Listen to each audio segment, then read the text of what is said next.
Welcome to Speaking of Sports, and happy Halloween to all. The Eagles last night gave us an early treat. Hopefully the Phillies tonight will give us a bigger treat, and that those cheating Astros don't have any tricks up their sleeve. Coach, they don't cheat.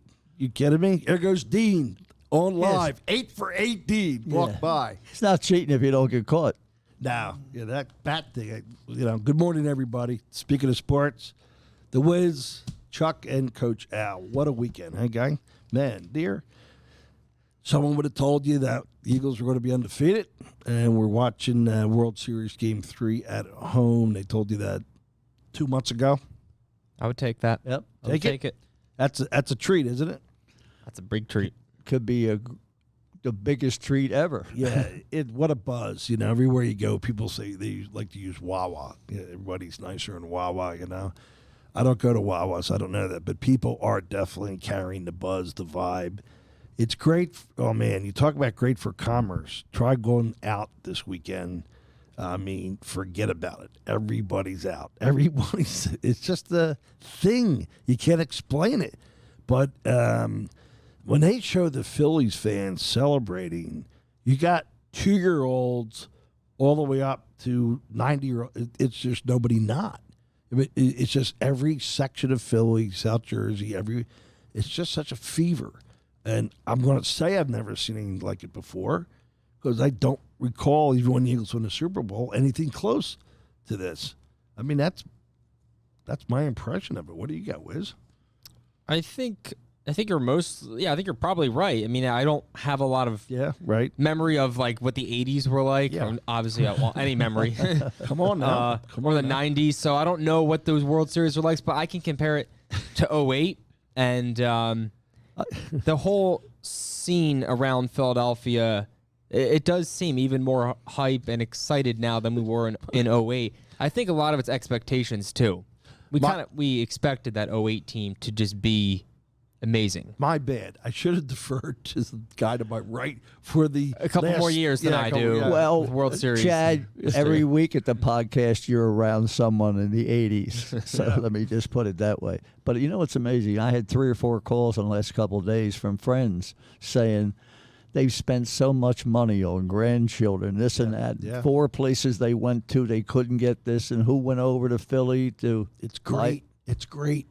It's everything. I mean, I'm texting Pete last night about some little detail about when tonight's batting practice starts. And, if you're going to go, try to get in Ashburn Alley. I think they still open up a half hour earlier than other entrances because of the food concessions. They want to get them just the little stuff that you're ordinarily not doing to just have this prolonged and continued into October, November. It's such a blessing, man. It's such a treat. You just, you can't. And then Mary told me they're selling T-shirts now for $60, $80 that you could have got a month ago for maybe $10. Just a little bit of printing difference on the front. The same day you would have bought the T-shirts, maybe you could have bought the wager that the Eagles would win over 8.5 games. We talked about. I'm not going to divert to football. We'll stay with baseball. But we talked on this podcast. We said, what is wrong with Vegas? We dove into that prop bet, and we all agreed we should just go across the bridge and bet it, but we don't bet. Just a steal in the immortal words of people I can think of that could never pick a winner. What a steal! I mean, a 2-horse race. That was a absolute gift from Vegas, right? Well, even when it went to 9.5, stayed there when they were like 4-0. Now it's, I think, 12.5. Yeah, now you have something to think about, although I'd still go over. I got them at 15-2. The only problem is I did it again yesterday, really hard. I don't know where the 2 losses are. Somebody texted me, look out for the Giants. That could be, if the game is meaningless to the Eagles, that could be, certainly at Dallas. But, okay, 15-2. Yeah. But I think 17-0 is absolutely realistic because they're playing head and shoulders above everybody on their schedule. I mean, Liz, what do you got? Since you open up the topic, we have to go Eagles. Yeah, go Eagles. That's okay. Once we open that, we're going to. So we have next week. We're at the Texans. That's good. That should be a simple victory. home against the Commanders in Week 9. We have at the Colts. Brutal. Should be another Joke. pretty easy win. Home against the Packers, and then home against the Titans, and then at the Giants. That's probably the toughest 3 weeks of the schedule. Then the last couple weeks of the season were at the Bears, at the Cowboys. Which is 3 games in a row on the road. And that's what they call in betting parlance the kiss of death. Well, you got to watch that third week at the Cowboys with the third road game. That looks like your loss. Home Saints and then home Giants. So You got to be kidding me. You could just go from the top. Stink, stink, stink, stink, stink. Okay, stink. Come on now, right? It's a weak schedule. But the NFL is pretty weak this year. You look at teams. Arizona can't score. Tampa's Arizona and Tampa are 2 teams that were supposed to be solid teams, and they're both really average this year. Very average. We have not used the word pathetic yet. The NFL is pathetic this year. This weekend, and we love on Speaking of Sports, don't we, guys, to reveal a stat that you haven't heard yet. And I'm going to bet that 95% of you have not heard this stat. We'll try it. There was 1 game on the entire slate of games this weekend. You know where I'm going with this? I do, yes. Go ahead. You can. I think that take my there's so punchline. many losing teams that Yep. you don't have many games where it's a winning percentage against a winning percentage. Bingo. Nice catch. You still make a nice catch. What I get your age wrong all the time, right? At 85 and 82. I'll 80. be 85 next birthday. 1 game with teams above 500 playing. You got to be kidding me. That's just unbelievable. And so I checked the schedule for next weekend, this one coming, 2. So, I mean, for the NFL to have those marquee matchups like they used to have, well, when Green Bay stinks and Tampa stinks, and I think I'm characterizing properly, you're not going to have those. What's the marquee matchup, bud? Take out KC and the Bills. I mean, if you take out Casey and the Bills, What's the marquee game? I don't know. The Vikings are 6-1. Yeah, they're mean- at it right for Fraudville again. I love it. The Yeah, I Titans guess are you- 5-2. Yeah, Titans. You can't use that word parity at all. It doesn't. And the funny thing about this at the end of the year with the Cowboys and the Saints now that just came to me.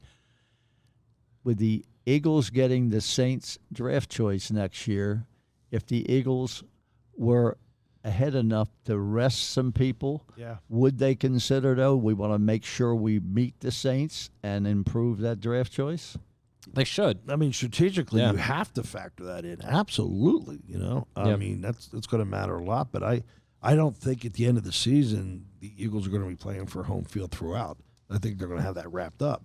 I looked at the teams and their schedules. Dallas mimics the Eagles because of the same division. But it's just, hey, let's talk about yesterday's game. Hurts has a 1.40 QB rating, which is elite level. Sanders, they only give him the ball 9 times because they just don't like to let my guy Sanders have a 15-carry game, right? So he puts up 160 yards, 9 trips for, I'll round off, 80 yards, 8.79 yards per carry. Brown 6 and 120, 156, 26 yards per reception for Brown. That offense, you got other guys I didn't mention you could go to if you didn't have Brown. It's Pascal. elite. It's elite level. It's elite level. Right? They have so many weapons that they still haven't used them all. And that play with Pascal yesterday where he was wide open, that's been in the playbook. But they didn't need to use that before, and all of a sudden they throw that in there, and he's wide open. And he had a half-decent career with the Colts and everything, so just another great The tight Howie end, Roseman We deal. haven't mentioned the tight end. We haven't mentioned Got it every year. I haven't mentioned number 1 draft pick from last year, Smith. Devonta Yeah. Smith. Okay?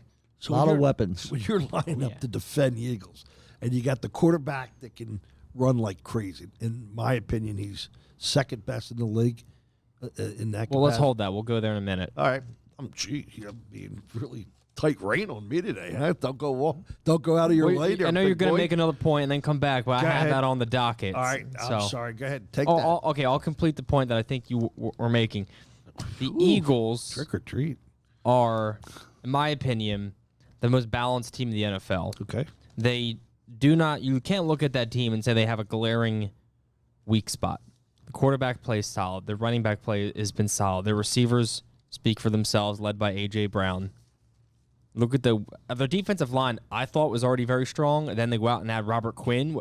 which I can't believe they actually did that. And the guy had 18 and a half sacks last year, I think.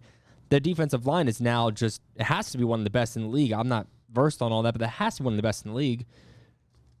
And then, the defensive backs are good. The only area I'm a little hesitant about, they're linebackers, but they're not bad either. But that's probably, there's no weak spots on the team when you look at them. Like the linebackers are just the last things I mentioned. There's no weak spots on that team. I don't study linebackers, but T.J. Edwards averages 10 tackles a game. Yeah. There we go. I think that's pretty good. That's very, very good. So where is this team's weakness, where you can look at other teams and identify a spot like the Giants? Okay, the Giants are running the ball well. They're scoring well, but they're not passing well.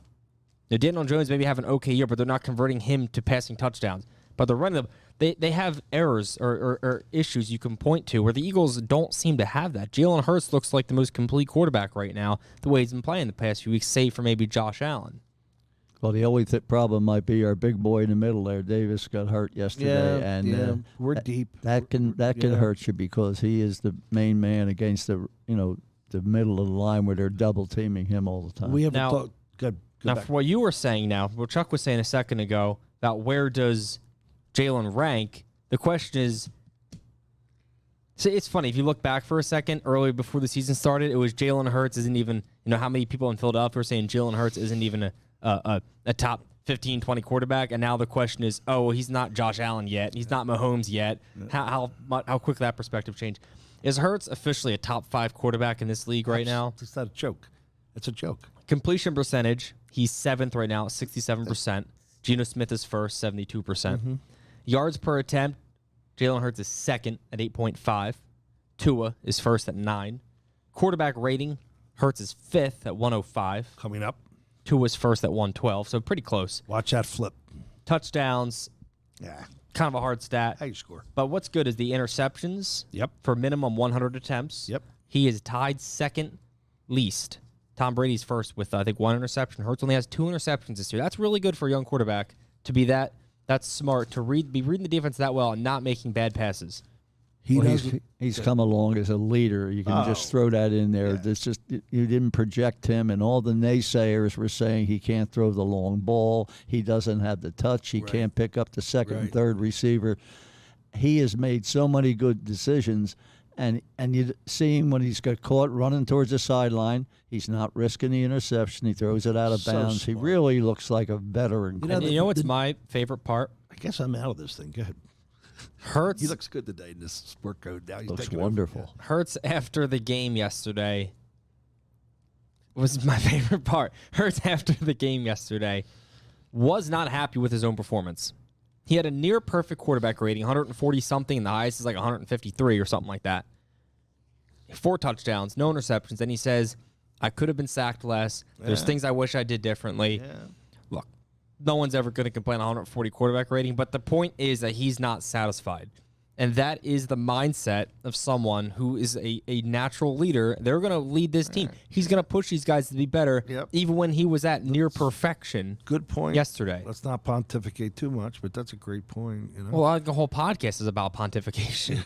Is it? Yeah. I have stats. I have stats, yeah. He found all those stats in his pocket. Let's also throw Brown in there, who was unhappy with his performance. He was talking about the 2 that he dropped, which you do like to see. A guy that puts up 156 yards, and he's talking about the 2 drops.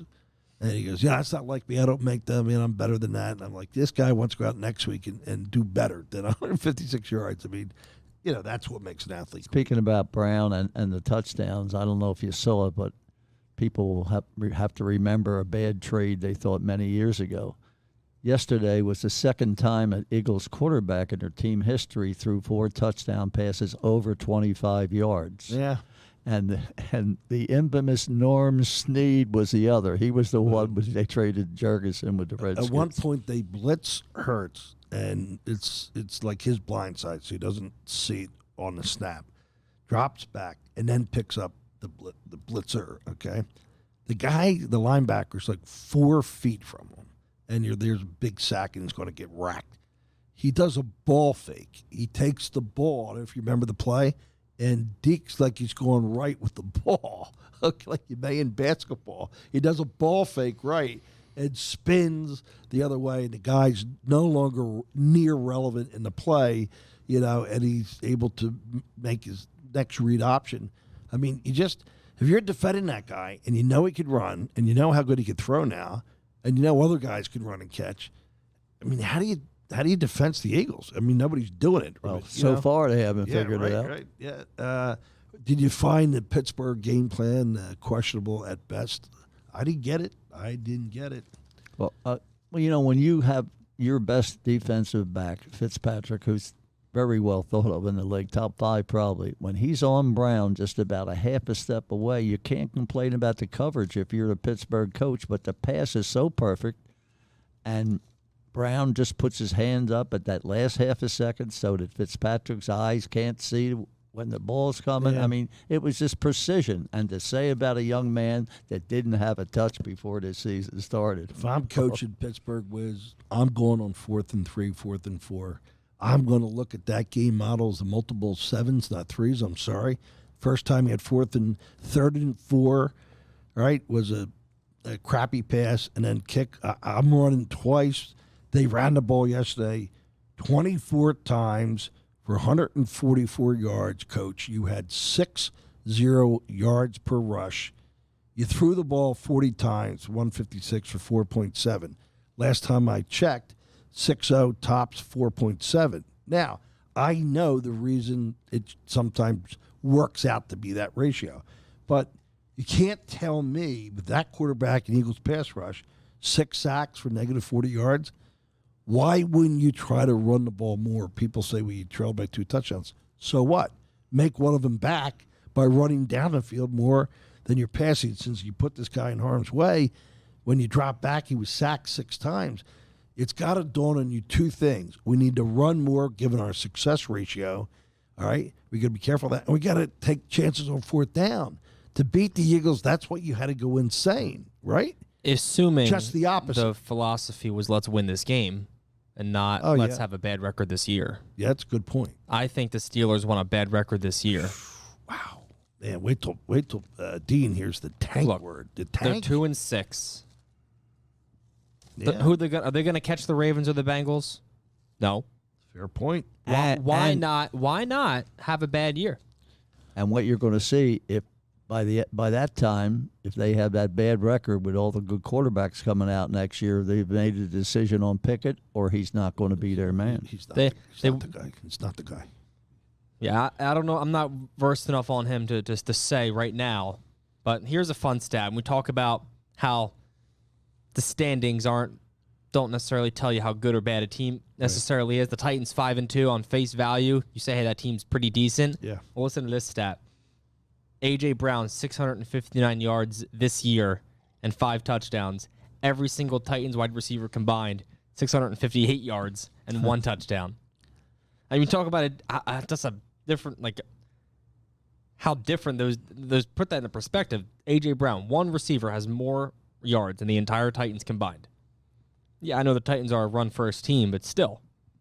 And, you have so many good receivers now. Now, when he had 156 yards yesterday, that's the first game since game number 1 that he's gone over 100 yards. So that's where you utilize Smith and Goddard all the time. I think the chemistry with A.J. Brown and Hurts is just incredible. You look at that one pass into the right corner-ish of the end zone. You look at the play. You see A.J. Brown peels slightly left to shade the cornerback, and then turns back right, so that with his size, it's impossible to cover that ball. Yeah. But that just knowing Hurts knows, hey, I'm going to get this to the corner. Brown's going to cut. He's kind of shading left, cuts back right. It's impossible to cover that ball. Yeah. Talking of your Tennessee team at 5-2, I just love point differential. It means so much in baseball, football. Not always, of course. I mean, right now the Phillies are in the World Series. And their run differential, wasn't so hot. But here's Tennessee at 5-2, -6 point differential. You want to hear bad? How about this? Let's talk about the NFC to quantify what we're saying about everybody stinks. From Green Bay in the North Division down through Chicago and Detroit, hop over to NFC South, Atlanta, Tampa, New Orleans, Carolina, the viewers can't see this, 7 straight teams in the red with point differential. That's impossible to do. That's the teams you're leading. Very improbable, I know that. Right. Yeah. Basically, as far as point differential, if you got the Birds, then you got to go KC and Buffalo. I mean, that's like your NFL, and someone's going to make an argument for Minnesota. God bless you. Go ahead. You won't prevail. Someone's going to make an argument for San Francisco. At least Tommy is. And we know they're not coming to Philly and beating them in the NFC Championship game. The Eagles already played Minnesota, too, and we smacked them 24-7. Cousins, wasn't even close. All you have to say is this. Cousins in a big game. That's all you have to say. Kirk Cousins in prime time. Prime time. Yeah, there you go. And so let's see what he's going to do in postseason. Hey, we're going to say this every week the rest of the season. It's early. It's not the midway point. It's a 17-game season, okay? So we're going to be talking a lot like this every week. Will it get boring? Kirk Cousins, reminds me. So much for that question. He could take someone to the dance, but he's not taking her home. Yeah. What else we got on football? Do we want to hop over to I'm not going to say the more exciting topic right now is obviously the Phillies in the World Series. I guess the only thing with football is how likely is it that the Super Bowl is Buffalo, Philadelphia? And those are clearly the 2 best teams in football. And what do you like? Who's your winner? Let's go on record early. Let's take care of that business right now, Coach. Well, right now, I still have to rank the Eagles right behind them because of Buffalo, what they have proven so far. Last year, this year. I think your quarterback had 2 interceptions yesterday against Green Bay. Green Bay outstatted him. I realize Green Allen Bay didn't have his best game, but that's how good good teams win games where you don't play your best. Yeah. I'll go Eagles. I'll go Eagles. I think Buffalo is a more experienced team. And certainly Josh Allen's been there a couple more times than naturally Jalen Hurts has. But I will go with the Eagles. Ditto. Yeah. Yep. I also think coaching enters into it a lot. I also think the Eagles yesterday got Pitt off the field on 3rd down. What were they? 1 for 12 on 3rd down, right? That's stepping up. Turnover ratio. We should have that number. I'm going to say it's like 16-2, league leading turnover ratio. When you look at the team that wins the turnover ratio every year, a lot of times that's the team that's playing in the Super Bowl. Yeah. They do that too. How do they pass cover on like 3rd and 6 compared to other Eagle defensive backs where guys were always open out of the backfield? This year, they're jamming them. They're on them like Velcro, and they're batting away 3rd and 4th passes, right? It looks like that now they showed a little weakness yesterday because I mentioned what the running stats were. Once again, they gave up 6 yards, 24 trips. That will be their concern, today. Well, you know what, Chuck? I think that's a little misleading, too, because there's much pressure being put on Pickett that you're 3rd and 21 and this and that. A lot of times you're going to get that 10 or 12 or 14-yard run either to put you in field goal position or just get you away from your goal line a little bit and as far as field position goes. The Eagles are plus 14 in turnovers. There you go. The next closest is plus 6. That's ridiculous. That's a huge gap. And that's I think that's pressure on the quarterback to the interception ratio. Okay, they're creating fumbles, obviously, but they're just playing total, team football. I mean, I think their weakness, if you want to call it a glaring weakness, would be special teams. That's it. Yeah. That can hurt you in a playoff game. Every other team seems to have someone that's getting 10, 12 yards on some punt returns. Right. And we just want to make sure that Cubby catches the ball. And I would like to know the last time in NFL history that a team, and I know the season's not over yet, has led the league in takeaways and led the league or had the least amount of giveaways. Because the Eagles have 16 takeaways right now, and as I'm looking, I don't see any other team there. The next closest are the Ravens with 15, and they have 2 giveaways, and the closest looks like 6. The Las Vegas Raiders have 6 giveaways. So we're leading in both. I would like to know when the last time that has ever happened. Yeah. I don't know if it has. Unprecedented is the word we'd love to use, but we'd like to double down and check to make sure when we say unprecedented. We said that about 5 weeks ago, and I got a text from somebody. Unprecedented means and the stat that you stated was not unprecedented. I'm sorry, we don't go back 100 years in our fact check. See, it is unprecedented because you look at 2021, the differential Cowboys are plus 14. Well, the Eagles are halfway through the season and already there. Oh, it's nuts. In 2020, the Titans were first at plus 11. In 2019, the Patriots were plus 21. Right now, the Eagles are projecting a plus, 28, 26 run differential? And it doesn't look like that's happened. I'm going back year by year right now. I don't see any year that's ever even happened at all. If we were to articulate a concern, now we did talk about special teams, and in the playoffs is where that is usually eliminated, right? This would be my one concern, and I don't think it's going to materialize. When you play down, we know this from baseball, softball, when you play down, a lot of times it dulls the proverbial edge of the pencil. We always love to play up to get ready for a really tough tournament, okay? Then you put the team in that tournament, and they're like, hey, this doesn't look so tough after all. Yeah, that's because you're playing 6 teams. It's a 12 tournament, a 12U. You know, if they're going to play week after week, bad teams, and you go right to the playoffs. Now, the counter argument to that's going to be, but you're not going to play any good teams in the playoffs either till you get to the Super Bowl, right? So if it is Minnesota here, that's not an advance, right? Who's going to come in? San Francisco could be competitive. Rams, I guess. I don't know, but it's at a point. I guess the Super Bowl, you're going to be playing way above par value. The receivers are quicker. The linemen are hitting harder and off the ball quicker. You know, the threat on the quarterback. The whole game just sped up against the team that now you can say, well, Buffalo's going through the same thing. They're not playing tough teams each week, so maybe they'd be dulled a little bit too.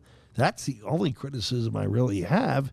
Like when you beat really good teams, you're ready to play really good teams. You don't get that razor edge, for lack of a better term, when you're playing bad teams. Well, like you said a little while ago, there's not that many good teams you're playing. No, they don't exist. And what's that say, Bud, about the NFL's future? Right? Because you don't just turn Atlanta on a dime because Atlanta can't be good when they could have been good. So right? I think the NFL, a team's success is primarily driven by who the quarterback is. Yeah. And there seem to be a lot of nice, really young quarterbacks right now. So I'm not totally concerned about the future of the NFL. I'm a little concerned that you see guys like, Rodgers, Brady, Cardinals guy, Murray, all tanking. Or that's not the right word. They kind of relatively are bad. They're bad this year for what they should be. Okay. Rodgers, the time has served him well. He's now saying you should be benching my teammates. He's coming out publicly saying they need to be benched.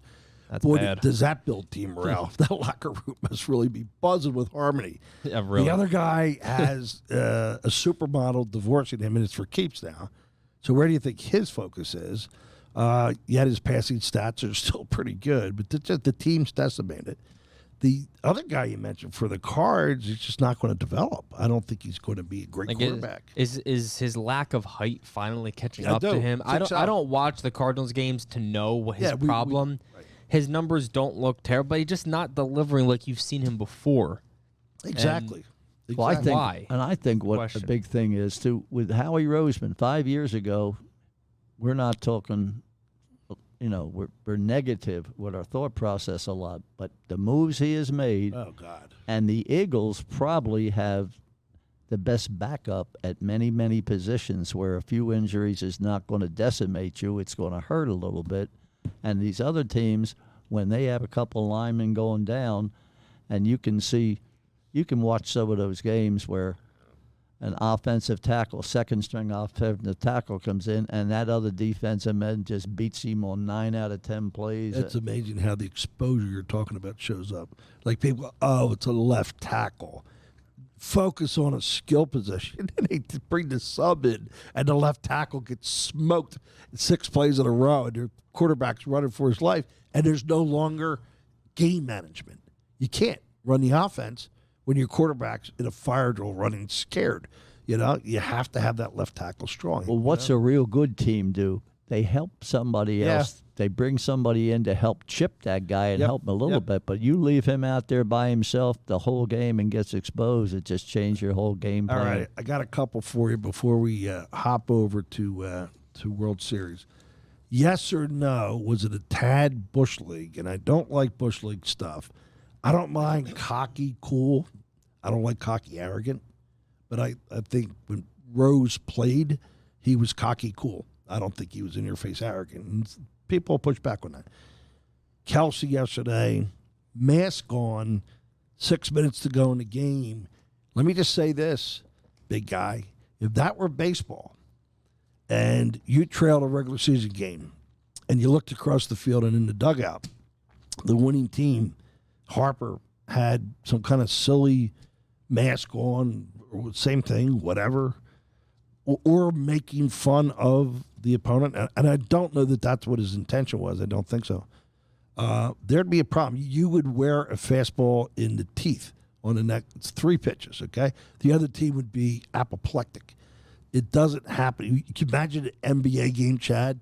The guy comes off the court with a 25-point lead. Joel Embiid comes off the court and puts on a mask on Halloween. He's sitting there, and the TV's focused on him. I mean, Joel Embiid's got a Halloween mask on, and they're playing San Antonio, and they're up by 20. Somebody from San Antonio would low bridge a guy or just come down and deck Embiid. I mean, you can't do it in sports, but yesterday they made very light of it, and they thought it was cool. What do you think when you saw I think Kelce is the only one that could get away with that. That's a great point. People probably. that know Kelce, been around 12, 13 years, have seen him when they won the Super Bowl with the Mummers costume, this and that. So he could get away. I don't think anybody else on the Eagles would even think about doing it. I am of the mindset of never give a team more reason to want to beat you than, like, don't give them extra motivation and ammo.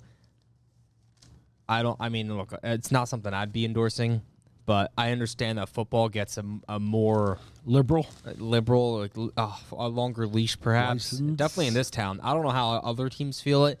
I know the city of Philadelphia. Well, you'll never hear them say a bad word about it. Not yet. I haven't. But no. I would not, as a coach, want to see that. But I also don't think Nick Sirianni, as good as they're playing, is going to jump in and stop that, because you don't want to ruin any momentum and morale with a leader like Kelce. It's funny. You can't question a leader like Kelce like that. I love our podcast days. I'm on site at Grimley, and then I coordinate my work meetings and whatnot to be at Grimley the rest of the day. But boy, do I miss my remote office at home that has 2 TVs. And what I do is I'm working, and I'll bring up a screen of what's relevant. You get so much input and great debates. I mean, people are the talking heads on ESPN. Let me tell you something. The data and the compilations and the analytics and intel that comes out of the great baseball football shows, you wouldn't have much information without it. It's just priceless. I miss, like, a day like today, or are they talking about Kelce? Is anybody mentioning that Kelce had a Halloween mask on during the fourth quarter? Yeah, it was on the Didn't strike me well. late sports last night. What'd they say? Just that Funny? more or less that's Kelce playing Batman, roll up his jerseys. All right. Down by, I'm going to say, I'm just going to make up a number here, hyperbole, but down by 100. What was Pittsburgh doing? Stopping the clock with like 3 minutes or 6 minutes to go, and they're down by like 28, whatever it was. They're stopping the clock. What's behind that, Wiz? I don't know. It doesn't make sense. Don't you do everything as a pro coach to illuminate that you get the game? No, they that don't. You're smart. No, They don't get the game. How many coaches though don't get the game? Trick or treat. They just don't get it. Trick or treat. But I don't coach. think he could put Tomlin in that group. Didn't get it. He's got a great, Yeah, it's funny you say that. I think he's in that group. and I know he's successful. But Perry and I text back and forth all the time about it. Why did he do this? Why did he do that? Why didn't he run more yesterday? Why did he use the timeout? Makes no sense whatsoever. A lot of coaches are good with player relationships, developing those guys. He's great with that. But there are so many coaches in the NFL who don't really, in my opinion, manage well. They don't call the right plays. I guess that's more on the coordinators. And I get that there's a lot more that goes into it, but I don't think anyone's ever been overly impressed with the play calling that we've seen with the Steelers and Tomlin. Right. But I think that he's unbelievable probably, and the guys love him because he's been there so long and he's had a lot of winning records. But I think that at the end of the day, you think he had to, with the talent he had, with Ben in his prime, and who was it? Brown, that I don't remember blanking on his first name, the receiver Brown, who kind of went nuts last year. They should have won more. Oh, they should have won more. And that's how I look and say he's not been effective enough as the coach. They had a defense. But that's kind of how my 2 cents on the.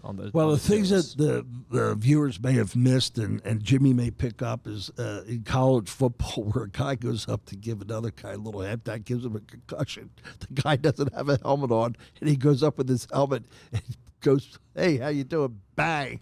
The guy goes down to his knees. We got to mention the pregame. I think it was Division III.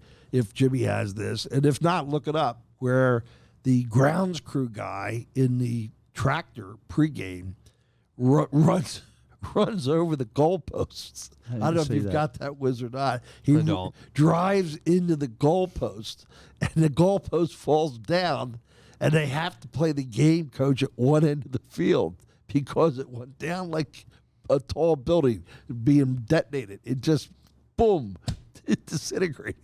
He hits it with the tractor, knocks down the goalpost at one end of the stadium. They have to play the whole game the other way. It was just. Think they used a breathalyzer after that happened, or anything? You know, I hope. I said it to Jimmy. I'm not sure we're allowed or watching this now that we're a little more successful. You know, those internet police. You know, so I probably just got more by saying that. But hey, man, we're running out of time. We better get the baseball whiz. Yeah, we shook. We're almost 40 minutes in. We somehow, I don't know how. Got to cut it an hour. But, all right, so here's the matchup tonight. This is a little surprising than what we thought. We have McCullers going for the Astros. That's not as surprising. But then Syndergaard for the Phillies tonight, where a lot of people were thinking it was going to be Ranger. But I guess his arm's not quite where they want him to be, or they just rather would start with Syndergaard. They pitched him. Online, it's looking like people are saying Syndergaard's going to go 3 innings, then go to the bullpen, which is... And Ranger might be included in a 3-inning stint there. Maybe Ranger... Maybe he's more of a flex tonight. They say, hey, maybe we'll go 4, 5, 6, 7 for you. See how the game develops. Maybe can Noah Syndergaard maybe get 4 innings in. I mean, his ERA in the postseason is a 1.69. He's pitched very well this postseason. You know what, Chad? I think what it comes down to, you got to touch Rob Thompson. Whatever he does, he's been pushing all the right buttons, so you got to go with him. Got to trust it. Yep. I mean, Syndergaard's very much a pitch-to-contact hitter. He doesn't have that overpowering fastball anymore since the injury. And how big of, I guess the question will be tonight, how big of a concern is that with the Astros lineup of hitters that don't strike? Or Good. No, you go ahead. You go ahead. I think you needed that. Before we dive in on that, let's talk, I think, about the most important thing coolest thing we're observing. This home field advantage, the mystique of Philly, where they batting 296 was at home. There's all kinds of numbers 296. We could give you that. We could give you 21-9, best winning percentage in baseball at Citizen Bank Park. They are a different team at home. Talk to some people. I'm not going to give up my sources here. Over the last week about, come on, what is it that happens when the stadium is vibrating, because it does, and the fans are creating this energy that engineers call some word I forget actually, but they say it's actually a real energy that's giving the players a surplus, additional skill, focus, almost like a drug, I guess, I don't know, or a steroid, but it's a feeling of invincible, while the other side feels like they have no confidence whatsoever. So you're up, it's 0-2, and you're a good player, Altuve or the Bregman. Bregman. Yeah. And you got, 46,000 strong screaming, the towels are going crazy, the lint from the towel. All of a sudden, your batting average in that spot right there, then in that buzz is no longer your season batting average, which is not great to begin with, 0-2, right? We know that. But it's almost impossible. And yet on the other side, they're energizing or hitting like crazy. You say it can't be measured. Well, it's being measured because we just gave you the stats of the Phillies at home and stuff like that.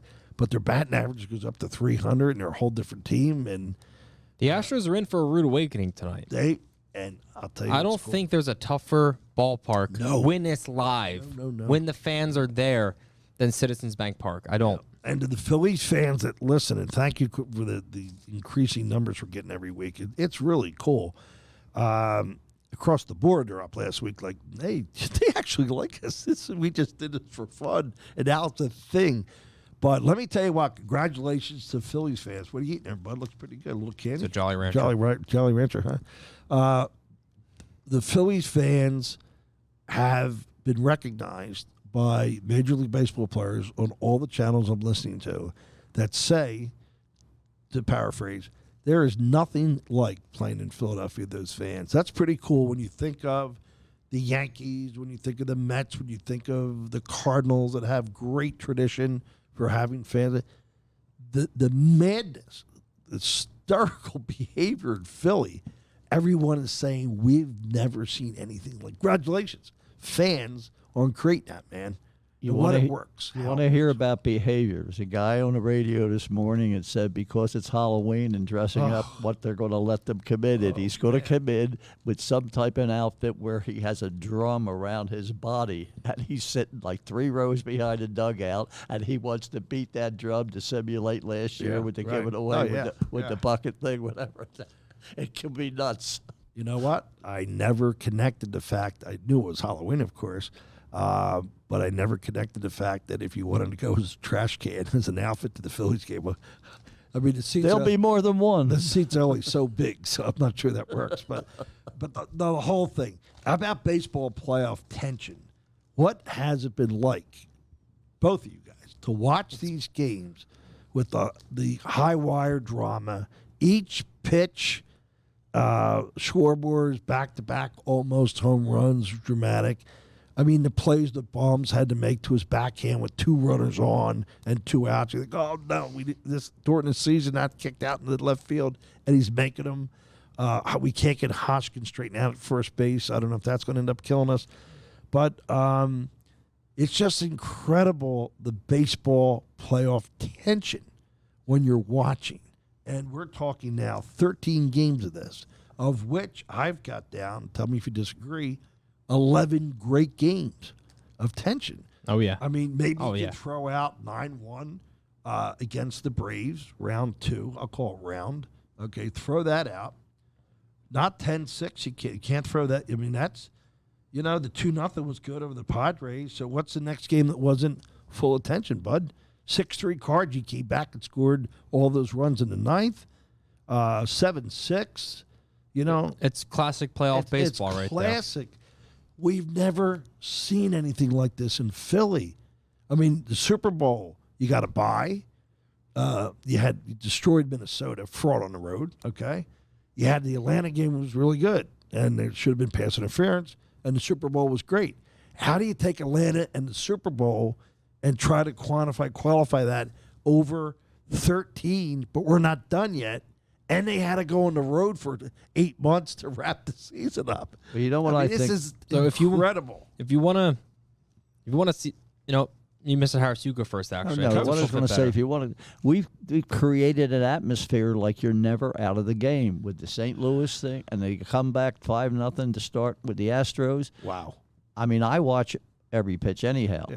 But you even have some hope when you get it's 5-1 now. Schwarber's ball, that's out of here. It's 5-3. Oh no! Then you think the next pitch, Schwarber's out of. You always think you have that chance. It's tough. If that ball's gone, Hoskins can actually make a play at first base. Next thing you know, it's a 4-3 game. Yeah, you can reconstruct The that. score of 5-2 wasn't as ugly as a 5-2 game sounds. Good point. It wasn't. Good point. Good point. That's the good news. The bad news, if you look back to game one, Wheeler, here's Wheeler's fastball, game by game. Game 1 at St. Louis, 97.4. NLDS, game 2 at Atlanta, 96.9. Call it 97. Next time he pitched, NLCS, game 1, 97. NLCS, game 5, 97.2. All of a sudden, World Series, game 2, 95.6. So we have every playoff outing was at rounds to 97, and all of a sudden, game 2 at Houston, 95.6.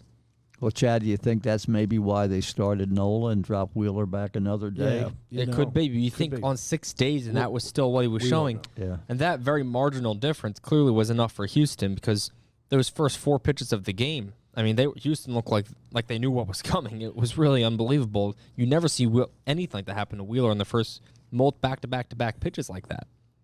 And that bullpen, I think, and I know there's pushback on this, but if I had my guy with a 5-0 lead, I'm in the dugout talking to my bench coach or my pitching coach. This is what I'm saying. You know, his postseason record stats for Verlander are deplorable. Let's hope that doesn't manifest tonight, Coach. But if it starts to, we're not going to burn this whole 5-0 lead. We're not doing it with a guy who has stats like that.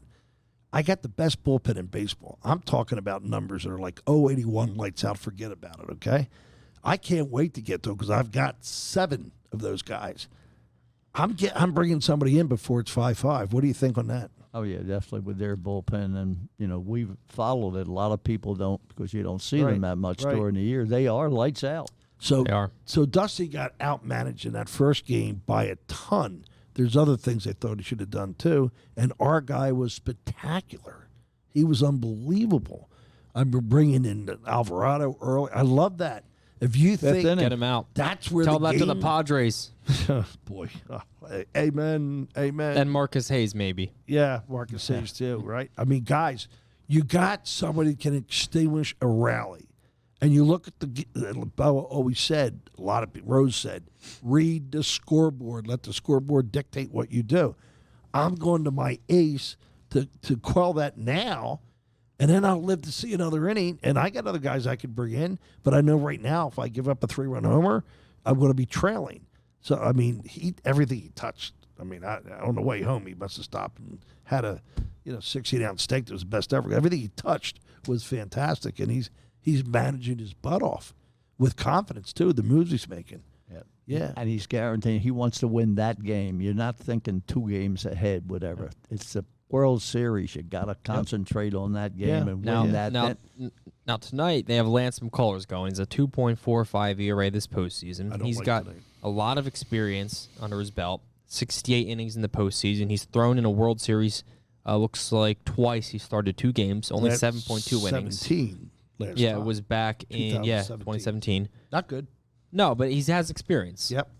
But so does Thor. Thor's thrown there in 2015, I believe it was, with the Mets. I think it was his rookie year. So he's been there too. But I think can the Phillies still realistically win the series if they lose tonight? Or is tonight the do or die game 2-1? No. See, I think it is. Oh, it's pivotal. I mean, let's face it. You go up 1. Come on, it's 1-1. Because with Verlander coming back for Game 5, I think tonight is kind of a do or die. But we just talked about Verlander's postseason. I know. I don't think he's gonna. I think he's gonna bounce back strong. I have a feeling that he's going to bounce back really, really strong. With those 46,000 zealots going nuts. Yeah, I don't know why. I just have a feeling. So I see tonight as a must win. I think it's a pivotal game. Obviously, who goes up 2-1? I think there's stats that will show you the 2-1 team is 68%. Something like that, I believe I saw. 3-1 gets ridiculous. I mean, they're all so important when it's best of 7.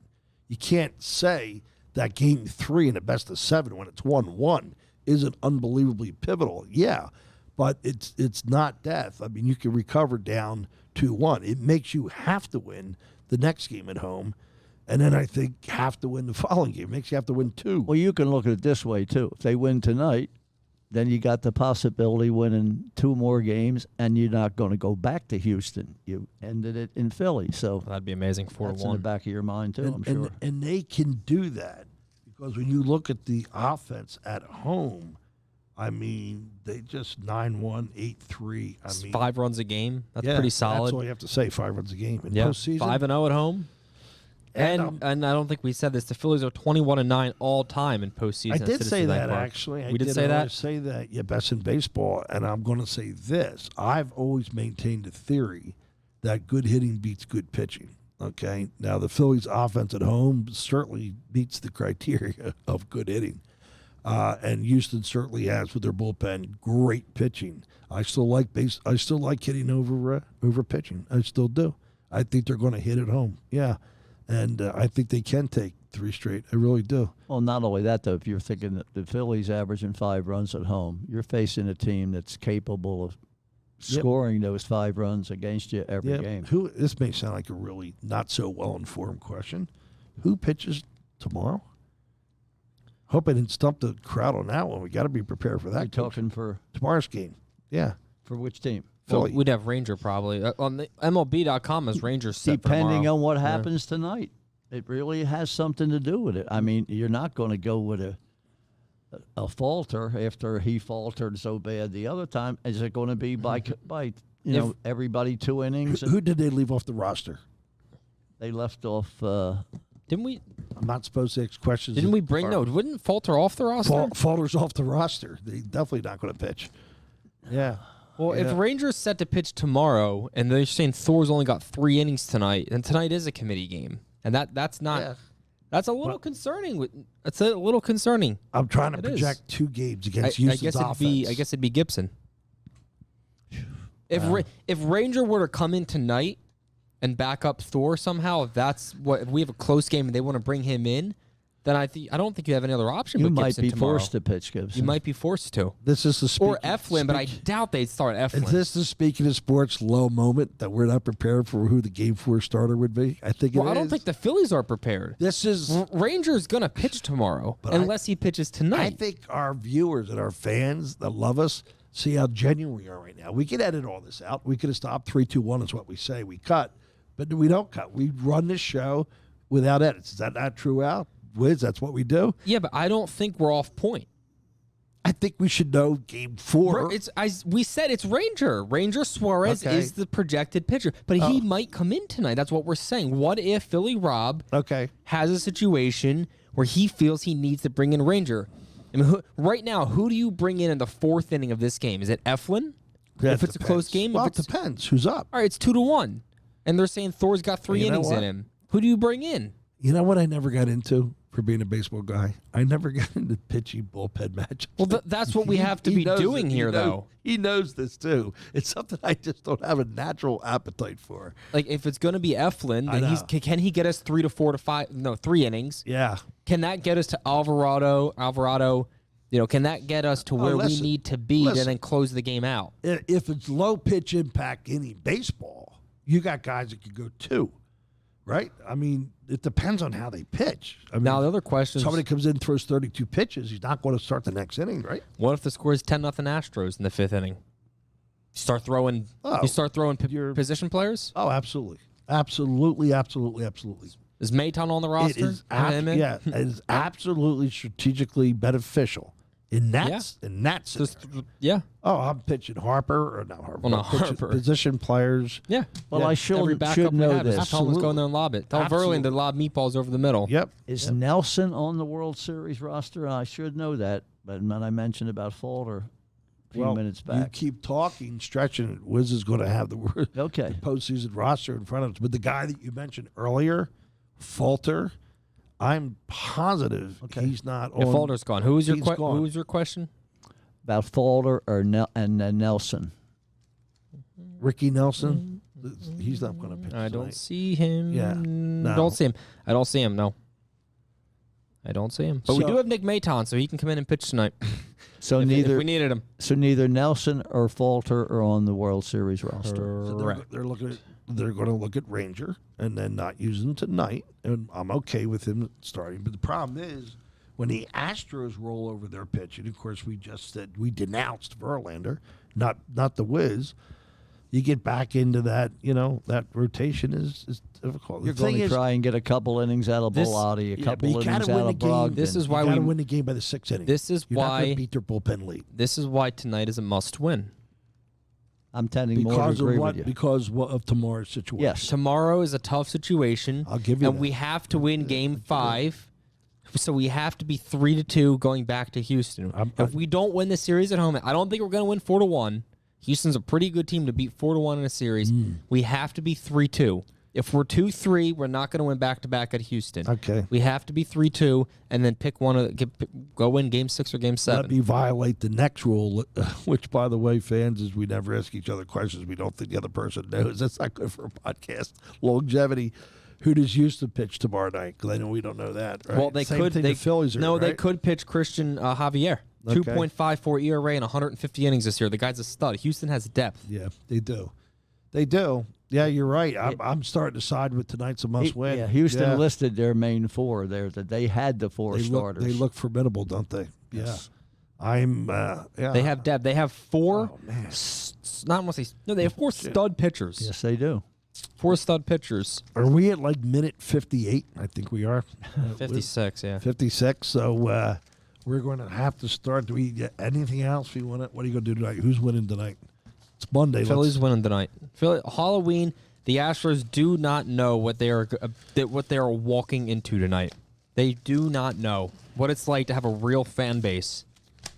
Coach? They're going to feel it. Yeah, we got to go with Phillies. Tonight's going to be a mash. A monster mash. mash. They are. Good. Give us a little It bit. was a graveyard smash. Go ahead. Keep going, Coach. Oh, you want a little bit more? I'll give you a little bit more.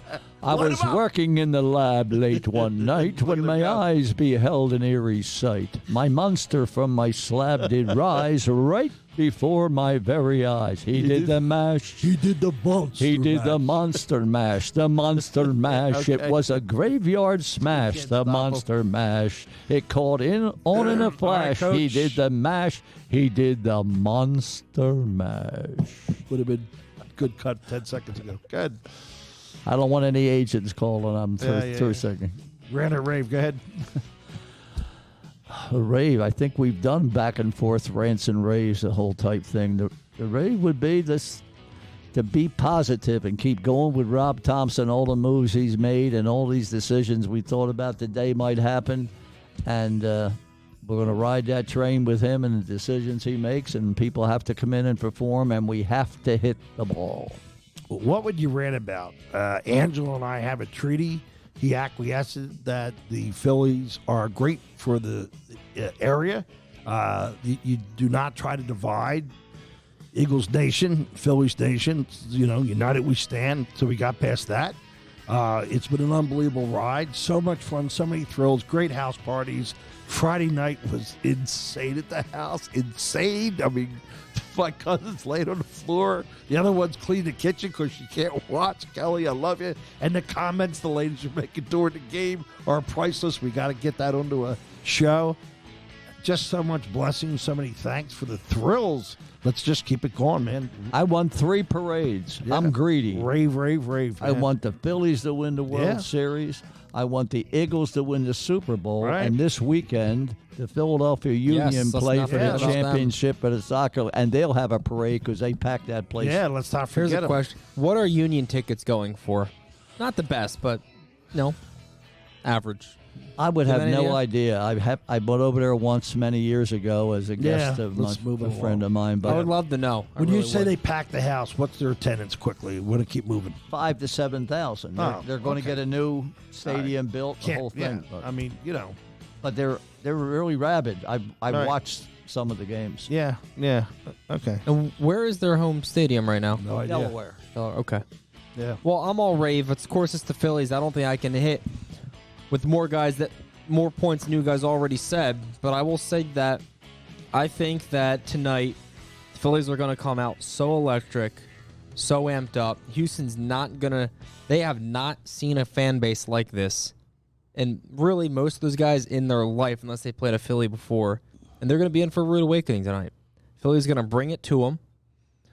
I don't know if it's going to be a close game or it's going to be a blowout, but it's going to be a magical Halloween tonight. Well, you're going to pick a final score, aren't you? I will. I'll say, you know what? 9-5 Phillies. It's kind of a blowout. A lot of runs. Late, some runs late. 6, Runs 7, late? 8, 9. Runs late. Close game. Take it over late. Coach, is he saying we're going to beat up the Astros bullpen? Only thing came to my mind was 8-4 because I'm 84. 8-4 Phillies. I just hope. right. I just hope. Wiz 8-4 and 9-5. I'll take it. I hope you get your runs early, partner, because that's a tough bullpen to do a lot of damage against. Well, that late. bullpen's never pitched in this ballpark. That's a good point. He's come back today and made some great points late. Yeah, I'm sure that bullpen loves beating up those 5,000 per game stadiums and stuff like right. that. Yeah, you're well, right. get ready for 45, not just 45,000 fans, 45,000 Nuts. maniacs tonight. Maniacs, and yeah. I will be one of them, going Yep. absolutely nuts in that's. And in by that the way, stand, in the Houston stands. Astros, get the right size bat, okay? And the guy that's reaching inside his belt between every pitch. touching himself every Right? Come on. single pitch. He's Hate rubbing to be his a glove, changing cleats, changing. When it's you're a known joke. for being cheaters and it's documented, you can't cheat at all. Your record has to be lily white, spotless. Measure your bats. How can you have a bigger bat than you're allowed? Come on, umpires. Why aren't umpires checking bats They before do. game? It's ridiculous. They missed When I played in Yeah. 13-year-old tournaments, they were checking checking bats bats. before games. checking bats? I know. 'Cause I used Why to are try they to slip doing that somebody with the after bats. the game? Why is that not being done pre-game? That's insane. Or is it done pre-game? The Astros slipped it in. What are you turning could be. your Raven to a rant? Is that don't what I'm know. getting here? I'm just Rant? saying, the Astros are so pathetic. Those cheaters, they deserve It is what's a coming rant. to them. It is a rant. They deserve what's coming to them. Okay. And Well, I'd hate to be a security officer tonight because the way people are going to be dressed, you don't know it's who's gonna be doing nuts. what. that's a good. It's going to be point. hilarious That's tonight. a good point to bring us home, Coach. Halloween. I don't think it's a full moon, but you got the rain element. You don't know what that's going to be like. You got people dressing up.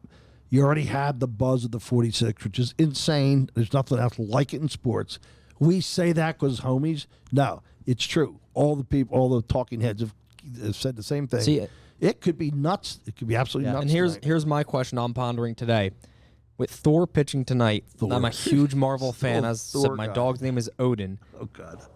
The son of Odin is Thor and Loki. I have a ridiculously expensive Loki costume at my parents' house. I think I'll be swinging by to at least get the cape, if not the whole bendy horns. That's great. To be wearing to tonight's game. So Make I'll sure be ready to go. Make sure you say hi to Pete.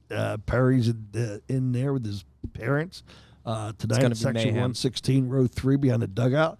We have family presence tonight. En masse, we're set. And how do they get a hold of us?